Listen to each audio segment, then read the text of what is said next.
50 million years ago, during the dawn of modern mammals, a pig-like animal appeared. It probably spent most of its life in the water, but its descendants would become the largest mammals ever to live on dry land. The elephants. At one time, 11 species of elephant roamed the world, but almost all have since become extinct.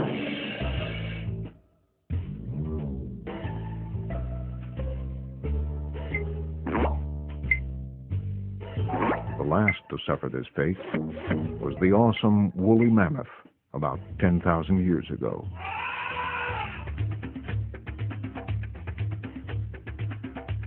Today, only 3 species of elephants remain in Africa and Asia. They haven't completely lost their prehistoric ties. 2 of the elephant's closest living relatives, manatees and dugongs, still spend their lives in the water.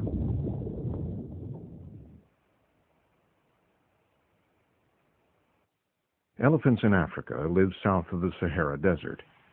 Some live in grasslands called savanna. Summers here are very hot, so these elephants have large ears to fan their bodies.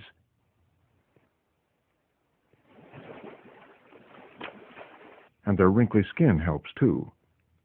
After a shower or bath, moisture gets trapped in all the nooks and crannies of their skin and helps keep them cool.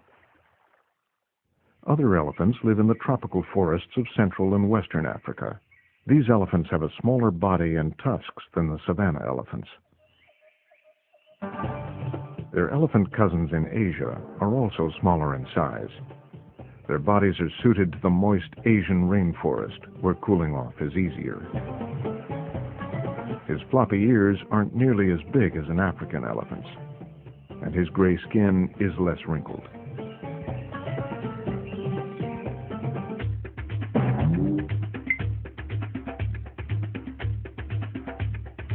This African bull elephant may weigh as much as 80 people, or 6 cars.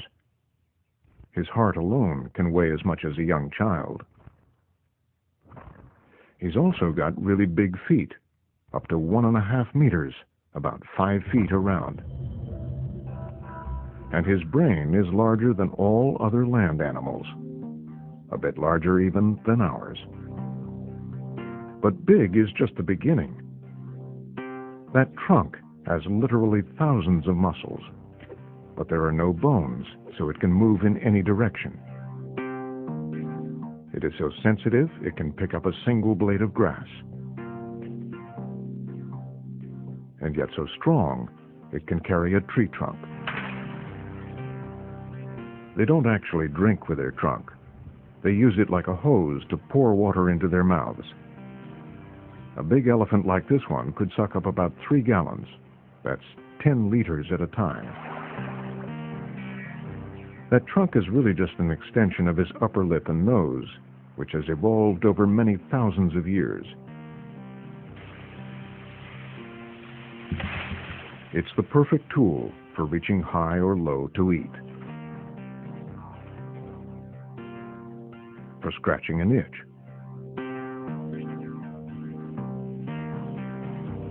and for clearing a path through the brush. Elephants are great communicators. They talk to each other with a large repertoire of growls, grunts, snorts, and roars.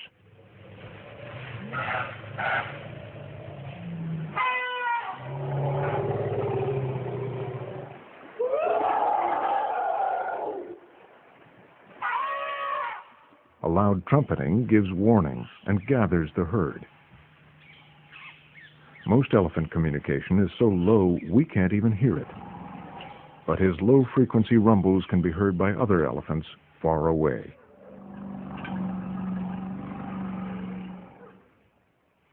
They may also communicate by sensing vibrations through the soft skin on the pads of their feet.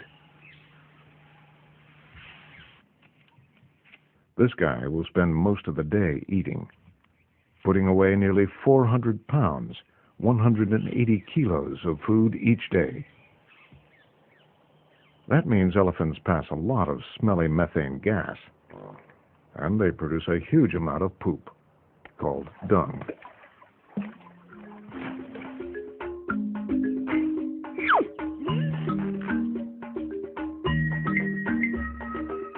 It's not so nice to look at, but this elephant poop is very important. It is full of seeds from the plants and leaves that the elephant has eaten. When a dung beetle rolls it around, or carries it below ground, it helps replant new grasses and trees. In fact, some seeds won't even germinate if they don't pass through the elephant's digestive tract. In some areas, without elephants, a third of all big tree species would completely die out. Elephants contribute to the survival of plants and other animals in many other ways. Her journey through the high grass provides food for birds by disturbing small reptiles, amphibians, and insects. The depressions left by her footprints can trap rainfall, giving smaller animals a place to drink. Elephants are so important to the biodiversity where they live that they are considered a keystone species. Like the center stone, or keystone, that holds up an arch, elephants play a critical role in supporting their ecosystem. These huge animals are also very important to people. In Asia, elephants have had a special role in society and culture for thousands of years. They provide transportation and help with heavy lifting. Elephants even went to war. They were like tanks in ancient battles. There is an elephant god called Ganesha in the Hindu religion. He is the Lord of success, the god of education, knowledge, wealth, and wisdom. Elephants are in fact very intelligent and self-aware, right up there with dolphins, apes, and humans. They are one of only a few animals, including ourselves, who can recognize their own reflection in a mirror. You have probably heard about the elephant's amazing memory, but did you know that they are also one of the most emotional and social of all animals? They play with each other like kids, roughhousing and fooling around, tussling with their trunks.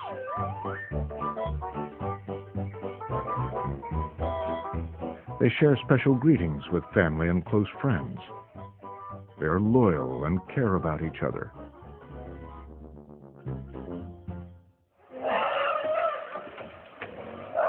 Working together, these adult elephants rush over to help a young calf.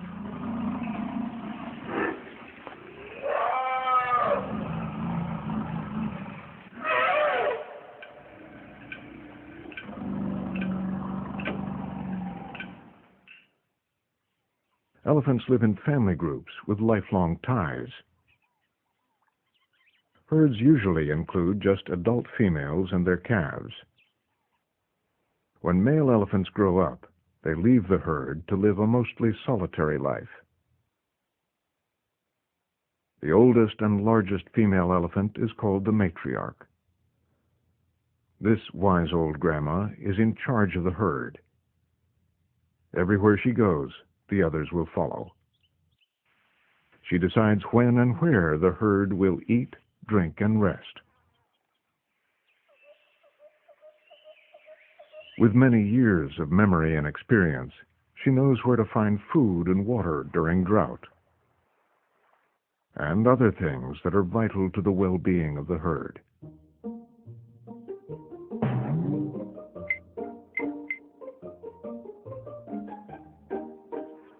Like children, young elephants are completely dependent on their family. Together, the herd provides love and discipline. They teach the calves how to find food and water, even how to behave.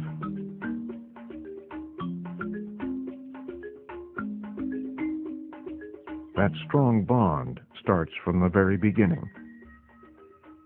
A mother elephant is pregnant for almost 2 whole years before she gives birth. This baby may look small next to its mother, but already it weighs more than 250 pounds, 110 kilos. A baby elephant needs to touch or be touched by its mother or another close relative every few seconds for reassurance.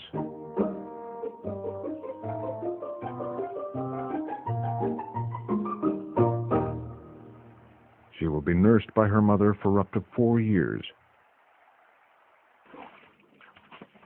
At first, calves don't really know what to do with their trunk. They swing it to and fro, round and around, with little control. Sometimes they may even step on it.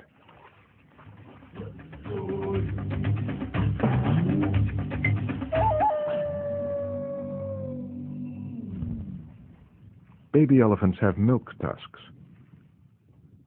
which fall out after about a year. As they get older, their permanent tusks grow in. Those famous tusks are really just teeth. They are the only 2 front teeth an elephant has. These tusks can grow to an incredible 3 meters, more than 10 feet long. They are both a blessing and a curse. Tusks are one of the elephant's most useful tools for foraging and digging, ripping bark off trees, as weapons, and for resting a heavy trunk.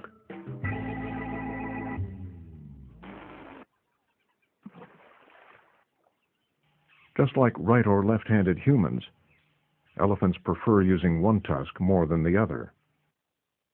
But these awesome tusks are a curse, too, because they put elephants at risk from hunters. The large tusks of adult elephants provide ivory, which has been used by people for thousands of years. In fact, the word elephant comes from the Greek word for ivory. The hunters prefer ivory from mature males with the largest tusks.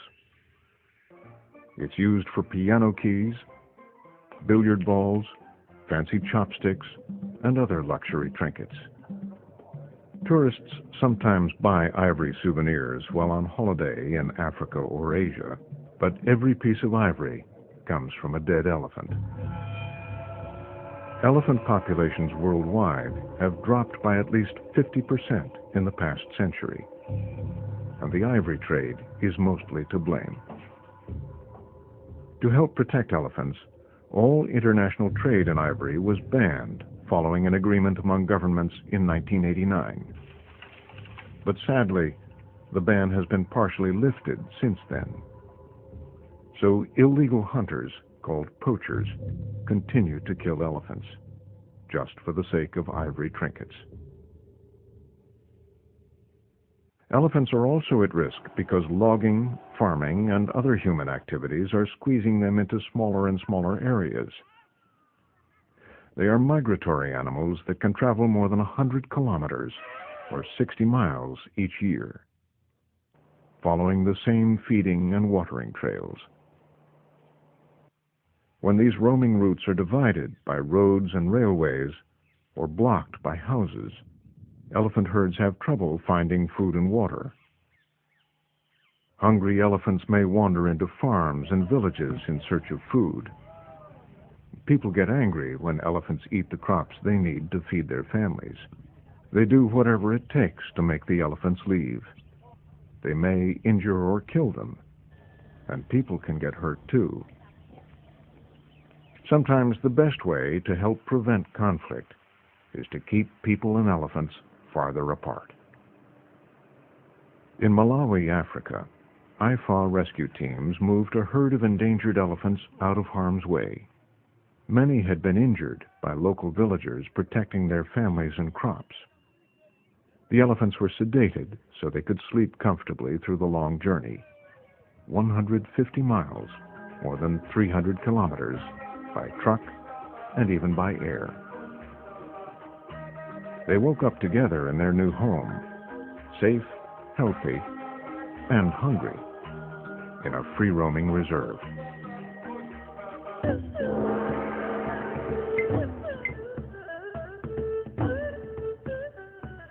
These thirsty pachyderms are some of the last few hundred wild elephants in China. They live in the tropical rainforests of Yunnan province, where sharing space with local communities has become an increasing challenge. With so few elephants left in China, it's very important to find ways for them to live in peace with their human neighbors. IFAW is helping the local people here develop new ways of making a living that don't destroy the elephant's forest home, and to avert conflict and injury by alerting people and traffic when a herd is near a village or crossing a road.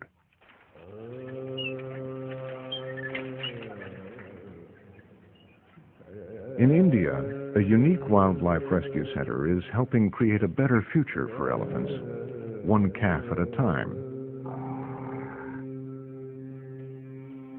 The center rescues and cares for Asian elephant calves that have been injured, orphaned, or somehow separated from their herds before they are old enough to survive on their own.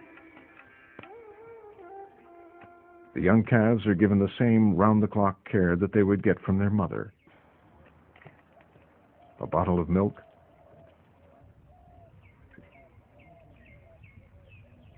then tucked in for the night.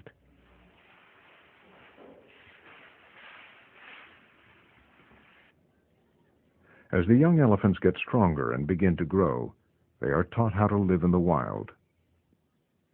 Walks in the jungle introduce them to wild habitat and help them learn the skills they will need to survive on their own and with a herd. Baby rhinos and other wild animals are also rescued and hand-reared at the center, then later released back to a wild home. Once they are ready, usually when they are about a year or two old, the elephant calves are moved to Manas National Park in the foothills of the Himalayan mountains. IFAW is helping India protect this vast reserve from development and to secure it from poaching. A radio collar helps IFAW keep track of the orphans as they grow up in the forest. More than a dozen endangered Asian elephants have been released in Manas over the past few years and given a second chance at life in the wild. Conservation groups like IFAW are also helping to protect large roaming habitat for elephants in Africa, like Tsavo National Park, home to the largest population of elephants in Kenya, and to a huge variety of African wildlife.